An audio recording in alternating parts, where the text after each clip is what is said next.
What's up everyone and happy holidays. With the release of chapter 5 of Boruto 2 Vortex, I want to highlight a few points from the chapter that we learned, such as Sasuke passing the torch over to Boruto and Boruto's return to the Hidden Leaf, and also more importantly, the new goals or ambition that the Ten Tails has for itself, which is something that's unique, especially with the addition of the Ten Tails developing an ego. We know that the 4 new villains are all from the same Ten Tails, but because they each consumed a different chakra source, such as Sasuke, Muagi, Bug, and the leader of the 4 new villains either being a mix of Code and Jigen or an entirely new Otsutsuki. It's created a scenario to where the story is hard to predict, which I think is a good thing. Before this chapter, I thought Eida was pretty invincible, especially with her eye, but to find out that the 10-tailed version of Bug is able to see her while she's using her power, and seeing Eida being vulnerable, I felt that was a chink in her armor, which previously I thought maybe Eida would be defeated, with the power of friendship, or Sarada taking Eida down. But in that moment, Eida felt fear, and I think Kishimoto can now take the story to where Eida, could train, or she has a reason to get stronger. And another thing that chapter 5 was important in showing was Boruto and Sarada's relationship, and how important it is for both of them to be in each other's lives. And I don't mean that in a romantic sense. I mean that in the sense Sarada has dreams of being a Hokage. That's her ultimate goal, and it looks like she's gonna fulfill that dream of being an Hokage.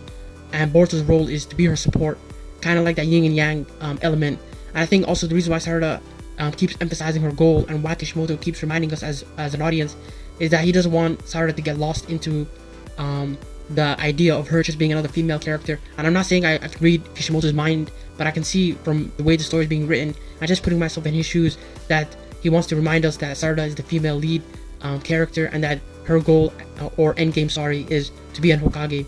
And seeing Boruto and Sarada having that hug at the end of the chapter was, I think, in my opinion, it was very wholesome, and it kind of, brought some sort of peace to maybe Sarada's mind, to where over the last 3 years during the time skip, she and Sumire were kind of by themselves fighting for Boruto's innocence, and seeing Boruto and Sarada have that hug was like, okay, Boruto's now here, and whatever challenges or obstacles that they have to face, they're going to face them together.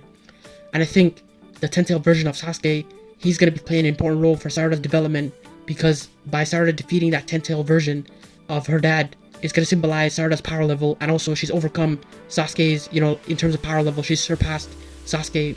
Because I know that Sasuke, even though he's been nerfed, by Sarada defeating an enemy that Sasuke couldn't, it kind of gives Sarada, some stripes, some, important merit in terms of the villagers seeing Sarada's heroism, kind of like how Naruto took down Pain, and how the village embraced him as a hero. And it's just something for her, a notch under her belt. When she does become Hokage, people will be like, oh, she's a badass. And moving forward, I think the question now is going to be what happens to Kawaki. We haven't seen him in this chapter, and for good reason. Kawaki wants to protect Naruto, and he wants to do it in his way, and he doesn't care if everyone sees him as a villain.